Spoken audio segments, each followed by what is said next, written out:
The heavy, rhythmic thud of a police officer's boot against my driver's side door was the first sign that my life was about to be dismantled. Not by a criminal, but by the very men I had spent my career protecting. As the blinding glare of a spotlight washed out my rearview mirror, a voice crackled through a megaphone, screaming for me to step out of the stolen vehicle with my hands where they could see them. The most sickening part wasn't the cold steel of the barrel pointed at my window. It was the sight of my brother-in-law, Caleb, sitting in the passenger seat of the patrol car, a smirk playing on his lips as he held up the spare set of keys I had reported missing only 3 days prior. In that moment, the $60,000 SUV I had bought to celebrate my promotion felt like a cage, and the badge sitting in my purse, the one that identified me as the newly appointed state attorney, felt like a target. I knew right then that this wasn't a mistake or a misunderstanding. This was a calculated execution of my dignity, orchestrated by the people I called family. Before that night, my life felt like a masterpiece I had finally finished painting. I remember the smell of the new leather in that car, rich, earthy, and expensive, a scent that, to me, smelled like 10 years of 80-hour work weeks and endless nights in the law library.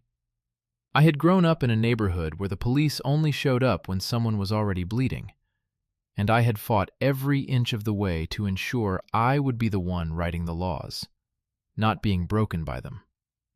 My husband, Mark, had always been my anchor, or so I thought. He was a soft-spoken architect who seemed to adore my ambition, often bringing me lukewarm lattes at 3 in the morning while I prepared for a trial. We lived in a house filled with warm, honey-colored light, the kind of place where the floors didn't creak and the neighbors waved with both hands. Our ritual was simple. Every Sunday, we would drive out to his parents' estate for dinner. It was a sprawling, old-money property with manicured lawns and a stifling sense of tradition that always made me feel like I was under a microscope. Mark's mother, Beatrice, was a woman who used her politeness like a scalpel. She would comment on my impressive career with a tone that suggested I was playing dress-up, and she never missed an opportunity to remind me that the Millers had been in this county for 5 generations. Her son, Caleb, Mark's older brother, was the golden boy, a sergeant in the local precinct who walked with a swagger that suggested he owned the pavement he stepped on. Caleb never liked me. From the first time Mark brought me home, Caleb saw me as an intruder, a diversity hire who didn't belong in their pristine, gated world. He would make jokes at the dinner table, thinly veiled jabs about how girls like me usually ended up on the other side of his interrogation table, not in the prosecutor's office. Mark would always reach under the table, squeezing my hand, whispering for me to just let it go, because Caleb was just old school. I tolerated it for Mark's sake, burying my anger under layers of professional poise. The tension reached a boiling point the day I brought home my new SUV.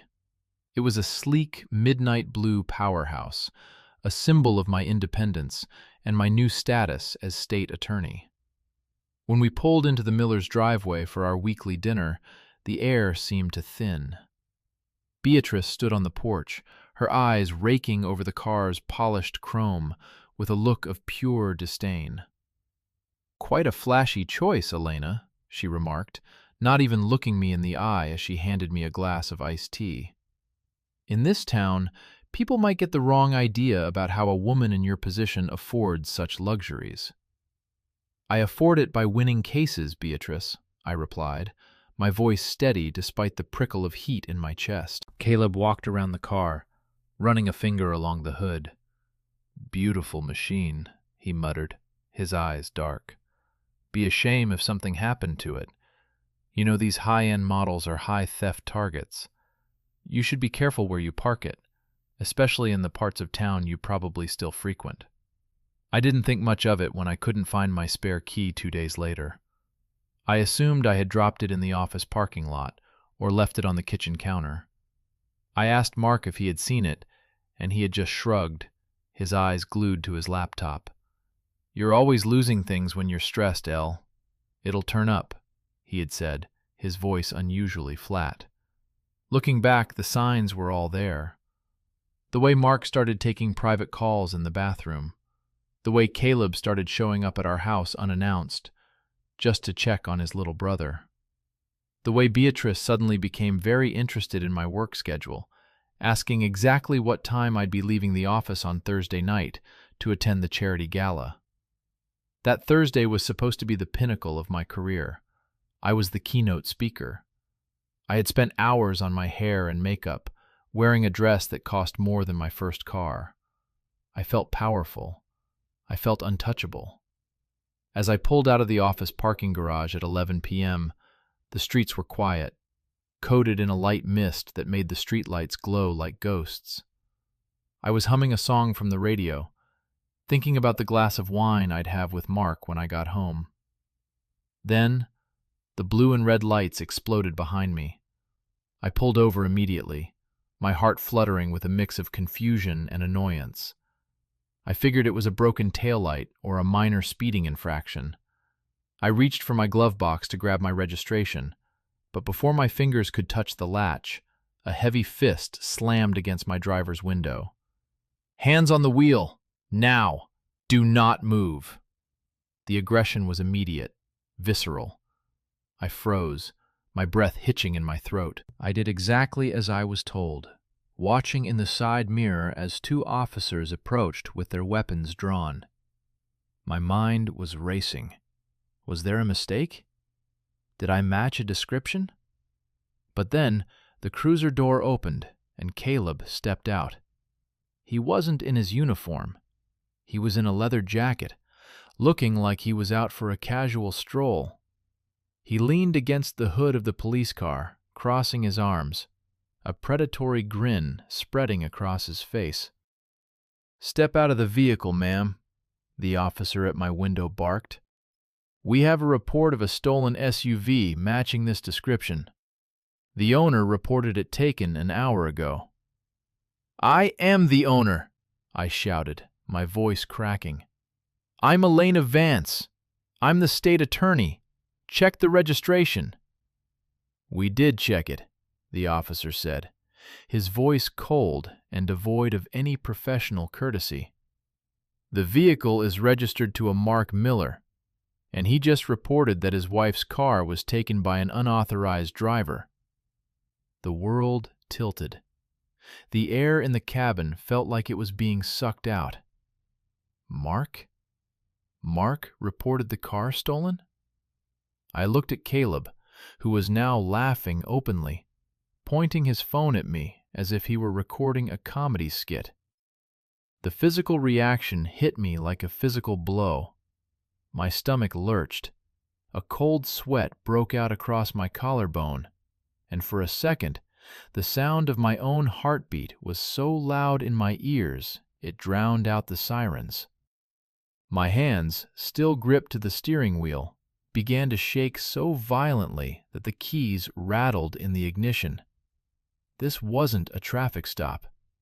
This was a trap, and the man I shared a bed with had just handed them the rope to hang me. As I stood there on the rain-slicked asphalt, the blue and red lights pulsating against the dark silhouettes of the trees, the memories of the last few weeks began to shift and click into a horrific new pattern. I had been so blinded by my own success, so wrapped up in the grueling preparation for the racketeering case I was building, that I had mistaken their predatory circling for mere family dysfunction. It started 3 weeks ago, during one of those stifling Sunday dinners at Beatrice's. I remember the way the silver clinked against the fine china, a sound that usually felt like elegance, but now echoed like a countdown. Caleb had been unusually talkative, leaning back in his chair with a glass of expensive bourbon that I'm certain his police salary couldn't afford. "You know, Elena," he'd said, swirling the amber liquid. The problem with people who climb too fast is they forget how easy it is to fall, especially when they're driving around in $60,000 targets. It's practically an invitation for someone to take what doesn't belong to them. "It belongs to me because I bought it, Caleb," I'd replied, my voice tight. "On paper, maybe," he'd smirked, glancing at Mark. "But in this family, we believe in shared stakes, don't we, Mark?" Mark hadn't looked up from his roast beef. He'd just nodded vaguely, his knuckles white around his fork. At the time, I thought he was just tired of the bickering. I didn't realize he was already drowning in the debt Caleb and Beatrice had lured him into. A series of failed investments they'd pressured him into behind my back. They needed an asset. They needed my car, my savings, my reputation to use as leverage. Then there was the night I found Mark in my home office at 2 a.m. The glow of my laptop screen had illuminated his face, making him look like a ghost. He jumped when I walked in, quickly closing the browser tabs. "Just looking at vacation spots, honey," he'd stammered. "You've been working so hard. I thought maybe we could take the SUV and drive down the coast." "At 2 in the morning?" I'd asked, a chill running down my spine that I'd dismissed as a draft. "I couldn't sleep," he'd said, coming over to kiss my forehead. His breath had smelled of stale coffee and anxiety. "Go back to bed. I'm just looking out for us." I had wanted to believe him. I needed to believe him. But the missing spare key wasn't an accident, and the weirdly specific questions Beatrice had asked about my insurance policy weren't just motherly concern. They were reconnaissance. Back on the roadside, the reality of their betrayal hit me with the force of a physical blow. The officer, a man named Miller, who I recognized as one of Caleb's loyalist lackeys from the 3rd Precinct, grabbed my arm. His grip was unnecessarily tight, his fingers digging into the silk of my evening gown. "Out of the car, now," Miller growled. "Get your hands off me," I hissed, my professional mask finally cracking. "I am the state attorney for this district. If you proceed with this, your career ends tonight." Caleb laughed, a harsh, jagged sound that cut through the whine of the sirens. He walked closer, his boots crunching on the gravel. He held up a piece of paper, waving it like a trophy. "The state attorney? That's a laugh," Caleb said. "My brother just filed a report, Elena. He says you've had a mental breakdown. Says you stole the car after he told you he was filing for divorce and taking the house. He even provided the transfer of title you signed this afternoon." My heart stopped. "What transfer? I didn't sign anything." "See for yourself," Miller said, shoving the paper into my face. It was a photocopy of my SUV's title. There, at the bottom, was a signature that looked terrifyingly like mine. It was a perfect forgery, likely traced from one of the many legal documents I kept in my home office. But it wasn't just the car. Attached to the back was a temporary restraining order Mark had supposedly filed against me, citing erratic and violent behavior. The betrayal was so total, so meticulously planned, that my body reacted before my mind could process it. My vision blurred, the edges of the world turning a bruised shade of purple. The air felt thick, like I was trying to breathe through wet wool. A sudden, violent wave of nausea surged in my gut, and I had to lean against the cold, wet metal of the SUV to keep from collapsing. My knees felt like water, and the ringing in my ears grew to a deafening roar, drowning out Caleb's taunting voice. They weren't just trying to take my car. They were trying to strip me of my legal standing. If I was arrested for grand theft auto while under a restraining order, my appointment as state attorney would be suspended immediately. I'd be radioactive. No one would listen to my side of the story because I'd be just another hysterical woman caught in a criminal act. You sold me out, I whispered, the words tasting like ash. I looked at Caleb, who was now filming me with his phone, capturing my moment of weakness. No, Elena, Caleb said, his voice dropping to a low, venomous purr. We're just taking back what belongs to the Millers. You were always just a guest in this life, and your stay is officially over. Miller pulled my hands behind my back. The first click of the handcuffs was the loudest sound I'd ever heard. It was the sound of my life shattering. The cold steel bit into my wrists, a shocking contrast to the warm, supportive life I thought I had built. Wait, I gasped, my face pressed against the rough plastic of the patrol car's roof as they prepared to duck me inside. Call Mark. Put him on speaker. I want to hear him say it. Caleb pulled out his phone, a cruel glint in his eye. Oh, I think he'd love to say goodbye. He dialed, and after 2 rings, Mark's voice filled the air. He sounded small, distant, and utterly devoid of the warmth that had been my sanctuary for a decade. Is it done? Mark asked. She's in cuffs, buddy, Caleb said, grinning at me. She tried the I'm the state attorney bit, but Miller handled it. There was a long, agonizing silence on the other end. I waited for a flicker of regret, a hint of the man who used to bring me lattes and tell me he was proud of me. Good, Mark finally said, his voice as cold as the rain falling on my shoulders. Tell her not to bother coming home.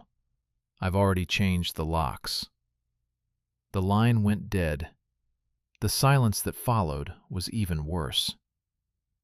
As they shoved me into the back of the cruiser, the smell of stale upholstery and disinfectant filling my nostrils, I felt the last shred of my old life die. I sat there in the dark, my evening gown bunched up around my waist, my wrists aching, and the man I love's betrayal burning in my chest like acid. They thought they had won. They thought they had buried me. But as the cruiser pulled away, the nausea began to recede, replaced by a cold, crystalline fury. They had forgotten one thing. I didn't just know the law. I owned it. The iron gate of the holding cell slammed shut with a finality that vibrated in my very marrow. The precinct smelled of floor wax, burnt coffee, and the stale sweat of desperate people. A smell I was intimately familiar with, though I had always been on the other side of the bars. Officer Miller had made a spectacle of my booking, ensuring that every junior officer and clerk saw the high and mighty state attorney in handcuffs. He'd taken my phone, my jewelry, and my dignity, tossing them into a plastic bag with a sneer. I sat on the cold wooden bench, my evening gown a ridiculous contrast to the grime of the walls. I wasn't just waiting for a lawyer. I was waiting for the other shoe to drop. And it dropped an hour later when the door to the interview room opened, and it wasn't an attorney who walked in. It was Beatrice. She looked perfectly composed, her pearls gleaming under the harsh fluorescent lights. She sat across from me, placing her designer handbag on the table with a soft thud. She looked at me not with hatred, but with a terrifying kind of pity. "Elena, dear," she began, her voice smooth and practiced. "You look exhausted. This job has clearly taken a toll on your mind. Mark and I have been so worried about your episodes." "My episodes?" I whispered, my voice raspy. "Beatrice, you and Caleb orchestrated this. You stole my keys. You forged my signature. This is a felony. Do you have any idea what I'm going to do to you?" Beatrice didn't flinch. She leaned forward, her eyes hardening into flint. "What you're going to do is sign these papers, Elena. It's a voluntary resignation from your office and a quiet settlement for the divorce. In exchange, Caleb will lose the evidence of the car theft, and we'll make sure the mental health hold is kept off your permanent record. We'll even let you keep a small portion of the equity from the house once we sell it." "The house?" I felt the blood drain from my face. "The house is mine. I paid the down payment with my inheritance." "Oh, Elena," she sighed, waving a hand dismissively. "Mark signed a second mortgage 3 months ago to cover his business debts. It turns out he wasn't very good at the investments Caleb suggested. The house belongs to the bank now, unless we use the funds from your retirement account to clear it, which, legally, Mark has access to." The first twist felt like a knife in the ribs. Mark hadn't just betrayed our marriage. He had liquidated our future to fund Caleb's gambling, or whatever investments they were running. But as I looked at Beatrice, a second, sharper realization pierced through the shock. Caleb wasn't just a dirty cop helping his brother with money. He was terrified. "This isn't about the car, is it?" I said, my voice gaining a sudden, icy clarity. "And it's not just about the house. I'm lead prosecutor on the Northside Pier development case, the one involving the construction unions and the local precinct's security fund. Caleb's name came up in a deposition yesterday. That's why you're doing this tonight. You need me discredited before I can sign those indictments tomorrow morning." Beatrice's polite mask finally slipped. Her lip curled in a snarl. "You always were too smart for your own good. Thinking you could come into this town and tear down families that were here before your parents even immigrated. You're a guest here, Elena, and guests don't get to indict their hosts." Before I could respond, the door opened again. Mark walked in. He looked pathetic, his shoulders slumped, his eyes refusing to meet mine. He looked like a man who had already been hollowed out. "Mark," I said, my heart hammering against my ribs. "Look at me." He kept his gaze fixed on the corner of the table. "Mark, tell me you didn't do this," I pleaded, though I already knew the answer. "Tell me you didn't help them forge my name. Tell me you didn't report me for a mental breakdown just to save Caleb's skin." Mark opened his mouth, a small, weak sound escaping his throat, but he said nothing. He looked at Beatrice, then at the floor. "Mark, speak!" I yelled, slamming my bound hands on the table. 10 years. We spent 10 years together. I supported you when your firm went under. I stood by you when your father died. Does that mean nothing?" "It's for the best, Elena," he finally muttered, his voice so low I could barely hear it.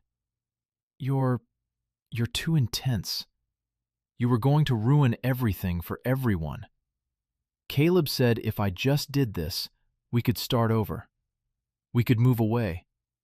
He said he'd take care of the debt." "He's using you, Mark," I screamed. "He's using you to hide his own crimes, and you're letting him destroy me to do it." Caleb walked in then, leaning against the doorframe, his police radio crackling with static. He looked at me with a sickening amount of triumph. "Give it up, Elena. Mark's already given a statement. He told the officers you've been hallucinating, that you've been threatening him. We found the stolen jewelry from the Miller estate in your vanity drawer an hour ago. Miller's logging it into evidence right now."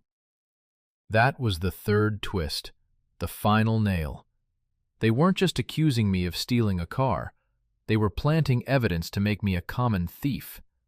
They were going to strip me of everything: my career, my home, my freedom, and my sanity, and they were going to use my own husband to do it. "Mark," I said, my voice suddenly very quiet, very still. "This is your last chance. Tell the truth. If you walk out of this room now, there is no coming back." Mark looked up then, and for a fleeting second, I saw a spark of the man I had loved. He looked at my bruised wrists, then at his mother's cold, demanding face. He looked at Caleb's arrogant smirk. His hands shook. He opened his mouth to speak, his eyes filling with tears. He started. "Mark, remember what we discussed about the bank?" Beatrice interrupted, her voice a sharp whip. "Remember the consequences." Mark's spark went out. He slumped back into his chair, his head hanging low. "I have to go," he whispered. "I can't be here." "Mark!" I called out as he stood up. He didn't turn back. He walked out of the room like a ghost, leaving me alone with my executioners. "So," Caleb said, pulling a pen from his pocket and sliding the resignation papers toward me, "are we going to do this the easy way? Or do you want to see what happens to disturbed inmates in the county lockup?" I looked at the papers, then at Caleb, then at the camera in the corner of the room that I knew was turned off. The physical sensation of the betrayal was no longer a weight. It was a fire. My hands stopped shaking. The nausea was gone, replaced by a cold, predatory focus. They thought they had trapped a victim. They didn't realize they had just cleared the way for the most dangerous version of me to emerge. "You forgot one thing, Caleb," I said, my voice as sharp as a razor. "Yeah? What's that?" he sneered. "You're a sergeant," I said, leaning back as much as the handcuffs would allow, "and Miller is a patrolman. But the district attorney's office has its own investigators. And unlike you, they don't report to the 3rd Precinct. They report to me." "Nice try," Caleb laughed. "But you're a prisoner. You aren't calling anyone." "I don't need to call them," I said, a slow, grim smile spreading across my face. "I already did. When I was in the office at 10:30 p.m., before I left for the gala. I knew the key was missing, Caleb. I'm a prosecutor. I don't believe in coincidences. I had a GPS tracker installed in the SUV's frame yesterday morning, and I've been recording every word of this conversation on the wire hidden in my expensive evening gown." The color drained from Caleb's face. Beatrice stood up, her hand flying to her throat.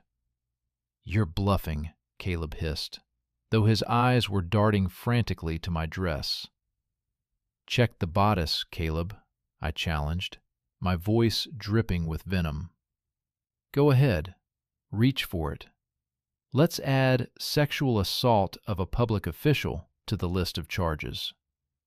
The silence that followed my revelation was heavy, suffocating Caleb and Beatrice like a physical weight. Caleb's hand, which had been resting cockily on the table, began to twitch.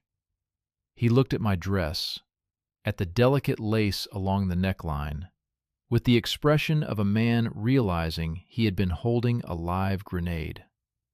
The predatory smirk was gone, replaced by a pale, sickly mask of terror.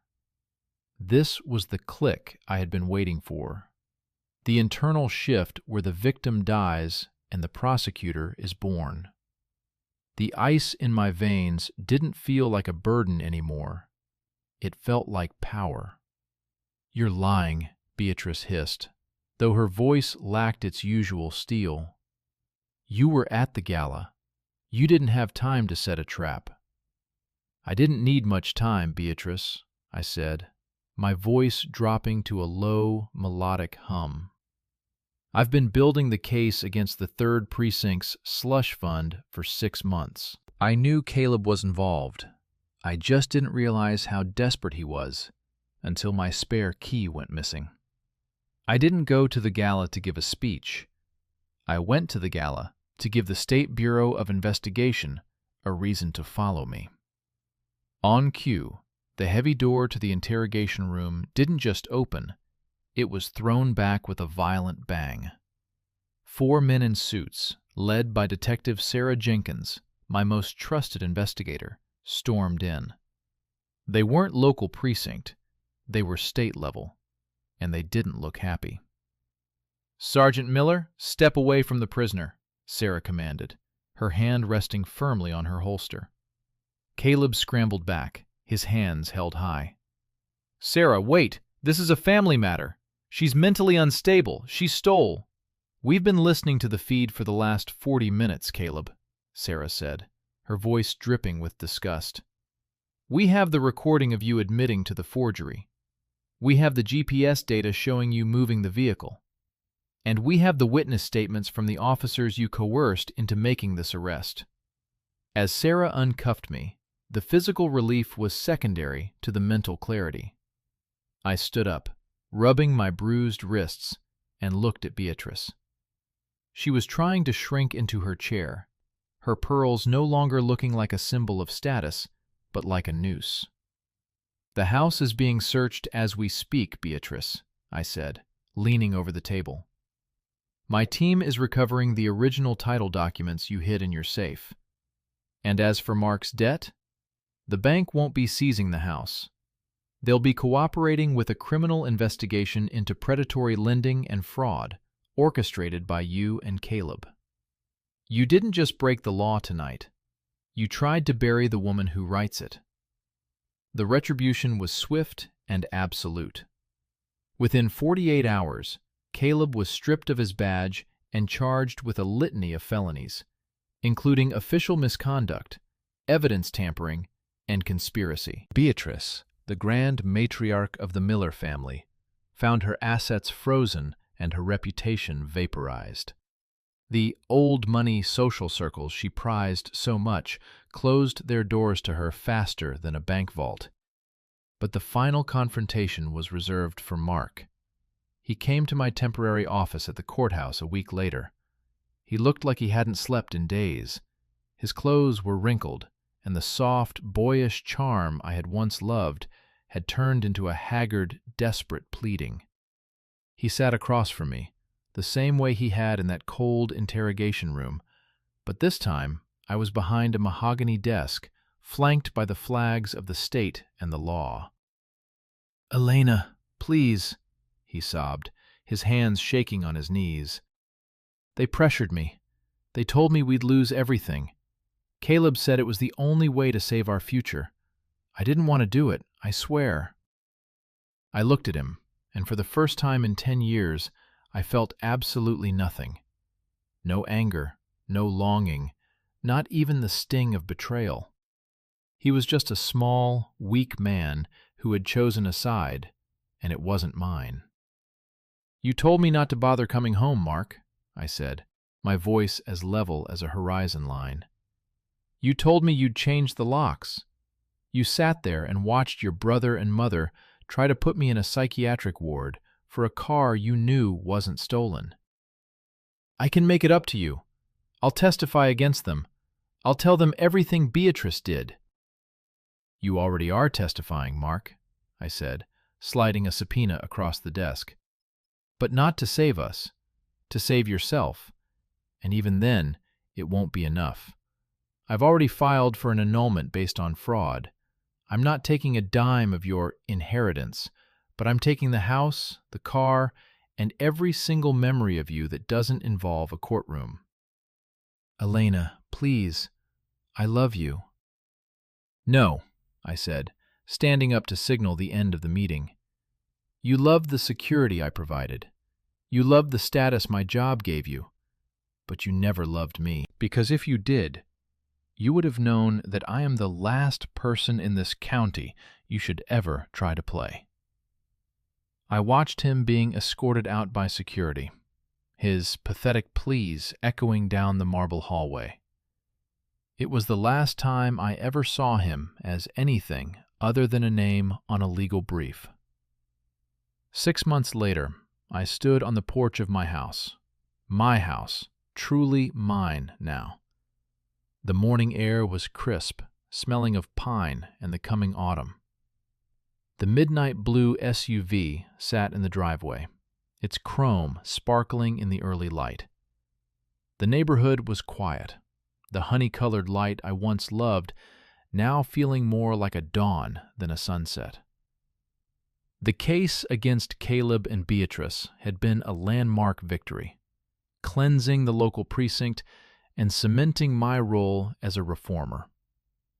I had lost a husband and a family, but I had gained something much more valuable: the knowledge that I was my own sanctuary. I picked up my briefcase, the weight of it familiar and grounding. I walked to my car, the scent of the new leather still faintly present, a reminder of the price I had paid and the strength I had discovered. As I pulled out of the driveway, heading toward the courthouse where I would spend my day defending the truth, a final thought settled in my mind. Betrayal is a fire that either consumes you or forges you into something unbreakable. And as I looked at my reflection in the rearview mirror, I didn't see a victim or a survivor. I saw a woman who had finally realized that the only person who could ever truly protect her was the one staring back. I wasn't a guest in this life anymore. I was the architect.